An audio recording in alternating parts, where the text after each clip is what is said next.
I am Whitney, a spry 67-year-old. A few years ago, my husband, who was a lawyer, passed away in an accident, and now I'm living alone. I have one son, but he got married and moved out. His name is Timothy. He's 35 years old. He works at a civil engineering firm, and currently, due to his job in a rural area, he resides in a rental apartment nearby with his wife. His wife, Brittany, is 33 years old. Timothy and she met at their workplace where they were colleagues, grew close, and after a period of dating, they got married 3 years ago. Given their jobs entail long business trips, they have decided to hold off on having children for now, so they don't have any yet. As for me, I'm eager to see my grandchildren, but I understand Timothy has his plans, so I'm patient. Currently, I am not employed, but thanks to my late husband's life insurance, accident insurance, and inheritance, I am living comfortably. I believe I am in good health for now, but recently I have started feeling the weakening of my legs and hips, and living alone has begun to feel a bit unsettling. One day, Timothy called to say he would visit. I was looking forward to it, since it had been a while since he said something like that. Then Timothy came over with Brittany. "Mom, long time no see. Have you been well?" "Whitney, it's been a while. Have you changed at all?" They had mentioned they had some news to share, which had me secretly hoping, could it be that they're having a baby? "Well, the project I am on is nearing completion, and it has been decided that I'll be working at the headquarters after this." "Oh, does that mean you're moving back here?" "Yeah, my job will be more administrative from now on, so I shouldn't have to work on site anymore." "That's good news. The headquarters is in the city, right? If you won't be going to sites anymore, how about buying a house somewhere?" "Actually, Brittany suggested something. We were thinking, why not move in and live here with you?" "That's right. Since Whitney is alone now, and considering your age is becoming a concern, we thought we could take care of you if we lived together, if necessary." "Really? I still feel quite energetic, you know. But it's uncertain what might happen, and living alone at your age is indeed concerning." "Well, I do feel uneasy about living alone at times. But isn't this house too old to accommodate all of us?" "This house was built by my husband and has been standing for 30 years as a 2-story home. It even boasts a reasonably spacious backyard. The first floor houses the kitchen, a bathroom, and a toilet. There's the living room and 3 bedrooms. The second floor consists of a room my husband used as the study, and another room we used as our bedroom. I guess if Timothy and his wife moved in, they'd occupy the first floor, and I'd take the second. I have a suggestion." Brittany leaned in with excitement. "How about we do some renovations?" "Renovations?"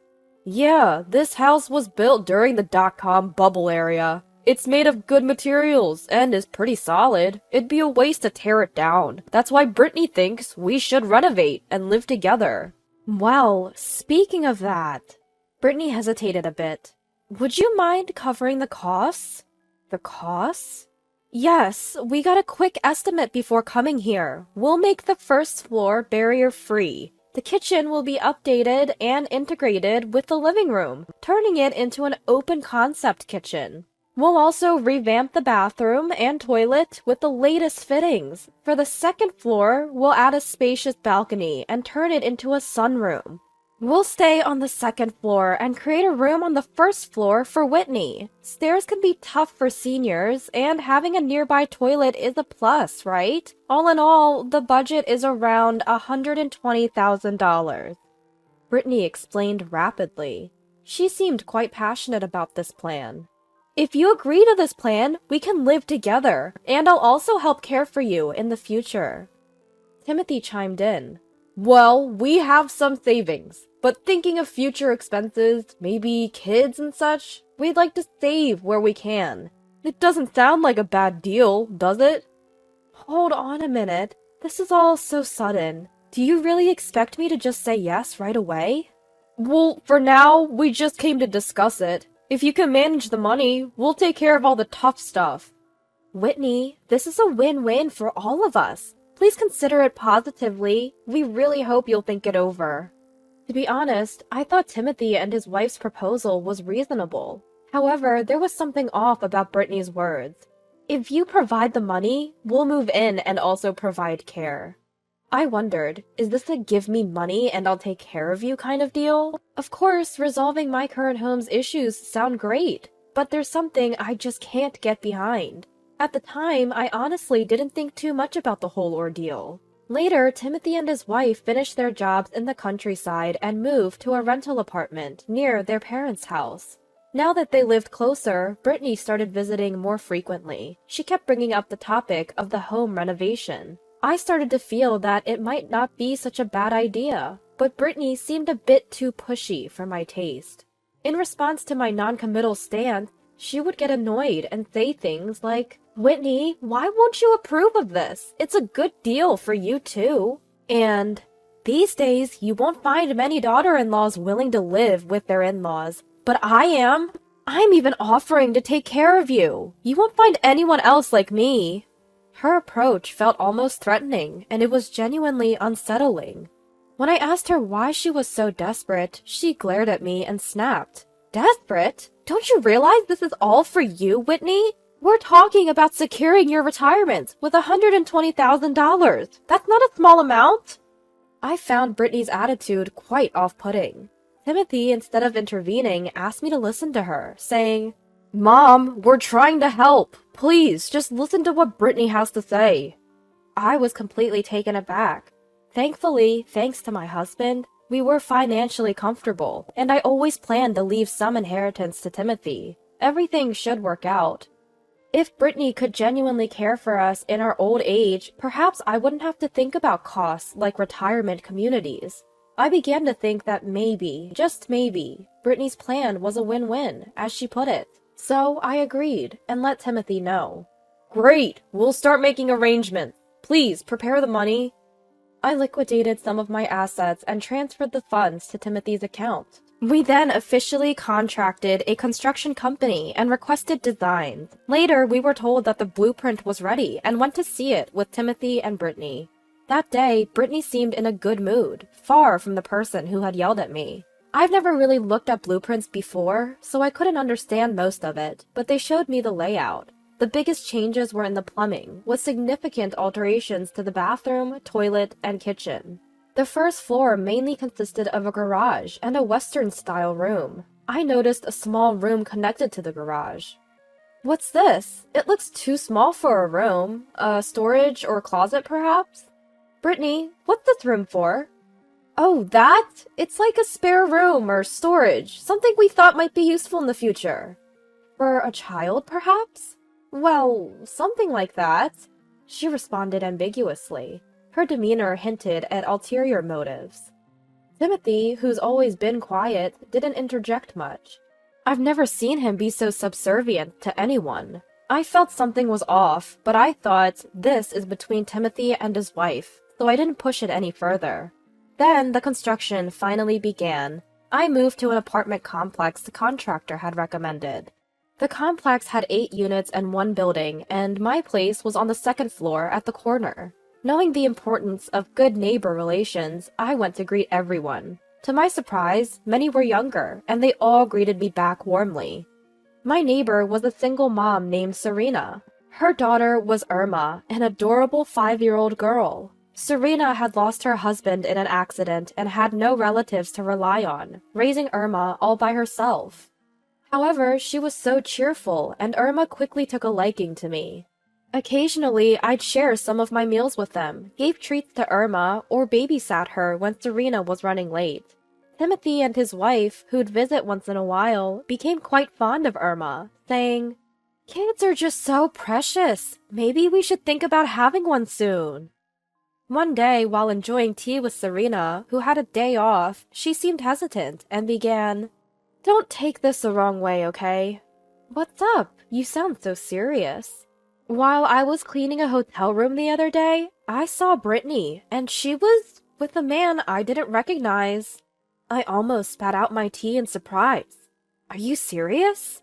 "Yeah, I've seen her many times, so I'm sure it was her. She was in quite flashy clothing, and the man was in a suit." "Can you maybe find out more about this?" "I mean, I'm just part-time. Plus, there's the matter of compliance. Compliant? It means following rules and regulations. Essentially, as a hotel, we have rules to protect our guests' privacy. I see. Things have become so strict nowadays. But we need to address this Brittany situation. Right. I pondered for a moment. First, we need to gather evidence. I have an idea. I'll reach out for help. I'm sorry, maybe I shouldn't have said anything. No, I should be thanking you. Thank you. I reached out to a private investigator my husband knew and asked him to look into Brittany's activities. Given Timothy's odd behavior, I asked them to investigate that as well. Brittany, being a housewife, had a lot of free time when Timothy was at work. I wondered, what was she doing during those hours? I decided to wait for the results from the detective agency. The renovation of my childhood home is going smoothly. Brittany kept finding reasons to go out, like, I'm going to check on the renovation's progress, or I'll buy some treats for the carpenters. However, when I asked the carpenters, most said that Brittany rarely showed up. She was probably using these excuses to see her lover. In the meantime, the detective agency was making progress. Turns out, Brittany's lover was a high school classmate. Apparently, he was an ex-boyfriend she reconnected with at a reunion last year. They gathered quite a few photos and recordings, so I had plenty of evidence. One day, when Timothy and his wife visited, I set a little trap. By the way, Timothy, isn't it the 20th anniversary of our middle school graduation? Is there a reunion? Really? I thought it was for high school. Suddenly, there was a loud noise, and Brittany was holding her leg in pain. What happened? Brittany, are you okay? I got distracted and hit my head on the table leg. Oh dear, be careful. So, the 20th anniversary is for high school? Yes, I'm organizing it, so I'm sure. I wish it was for middle school. I would have seen my old flame, Clementina. This time, an even louder noise followed. Oh my, Brittany, again? What happened now? Ouch, I'm sorry, I bumped my head. Maybe I'm just naturally clumsy. Mom's talking nonsense again. Clementina is now a mother of 2. Why do you keep saying stuff like that? Oh, really? Sorry about that. Brittany seems to react noticeably whenever reunion is mentioned. Observing her behavior, it's clear she's having an affair. Finally, the renovation was complete. The exterior had new siding, the roof was now solar paneled, and at a glance, it looked like a brand new house. The heavy front door was replaced with a lighter one. Inside, there was no trace of the old home. The bathroom was now spacious and clean, but the most transformed space was the kitchen. It had an induction cooktop and a dishwasher. Brittany was over the moon. I wondered if one of the rooms on the ground floor would be mine. The scent of new wallpaper felt comforting. Soon, the moving in of stored belongings would begin. I began packing up my apartment in preparation for the move. I said my goodbyes to neighbors Serena and Irma. Irma shed some tears, but she gave a small smile when I told her she could visit with her mom sometime.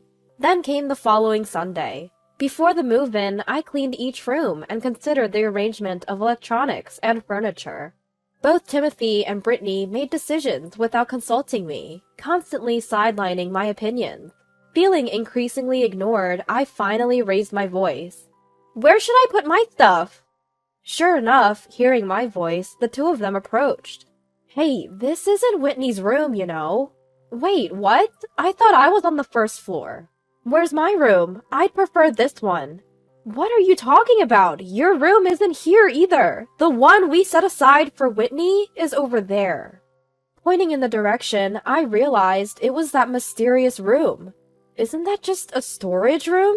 Just be grateful we provided a room at all. That's your room, Whitney. It's about 500 square feet, so it's spacious enough.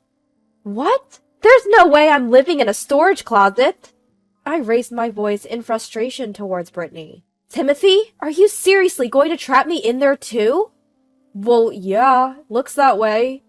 Timothy seemed genuinely sorry. So, this was your plan all along, huh? Don't like it? Feel free to leave. If you don't want to live with us, there's nothing we can do, right? Brittany started laughing loudly, while Timothy looked down in silence. Just then, a voice echoed from the front door. right on time. "Hello there, I'm Attorney Galton. Is Whitney around?" I checked the time, and he was right on schedule. "It's been a while. Your late husband was a great help to me." "We're in the middle of moving, but we appreciate your guidance." "Let's get straight to business, shall we? It seems everyone's here." "Yes, please, come this way." As I led Galton and his assistant into the room, Brittany and Timothy looked completely taken aback. Galton began explaining. "First, regarding Timothy's debts, or rather his loans, they were recently settled by a third party. Here are the related documents." Meaning, I had paid off Timothy's debts on his behalf. "Wait, what is this?" "Mom, why did you—" "I found out about the debt from your failed investment. It was initially covered by Brittany's parents, but I've taken care of it. They were okay with the arrangement." "Mom, you knew about this?" "Now you don't need to hold back anymore. Speak your mind." "Mom, I'm sorry. Thank you. We'll talk about this later. That was just a small thing. Now, on to the main topic." "Main topic?" Timothy looked confused. From our conversation so far, Brittany was already sweating bullets. "Whitney, I'm the victim here. My husband lost our money in a bad investment, and my parents had to cover up the debt." She started defending herself, even though I hadn't said anything. "So, you've been manipulating Timothy, right? I mean, Timothy did wrong, but you've been up to something even worse, haven't you?" "What are you talking about? I've done nothing." As she said this, her face turned pale. Galton continued the discussion. "So, let's get to the point. Brittany, you're having an affair with an old flame from high school." "What?" Timothy looked at Brittany, his face full of shock. "No, it's not serious. It's just a fling. Timothy is the only one I truly love. I swear." "Well, we're just presenting objective facts here. Even if you say you only love your husband, it doesn't matter to the fact. We're just reporting based on our findings." The investigator then pulled out some photos and played a voice recording. "Timothy's just my ATM. I'm just using him until I can be with you." Where did they record that? They're really thorough. That was just the beginning of the recording. "I tricked that idiot and his parents to renovate their house. First, I'll kick out his mother, have a friend seduce my husband to catch him cheating, then divorce him. That way, I'll get the alimony and the house to pay off my parents' debt. Then I'll marry you. Smart, right?" "You're still bad news. I heard you had changed." "I'm just so in love with you. I want to be with you soon." There was more, but that was enough. The photos showed the two of them entering a hotel, embracing in a car's shadow, and engaging in compromising actions, both inside and outside the hotel. Brittany slouched, looking defeated. It was impossible to argue against such strong evidence. "We apologize for the inconvenience." I bowed deeply, impressed by the detective agencies and Galton's work.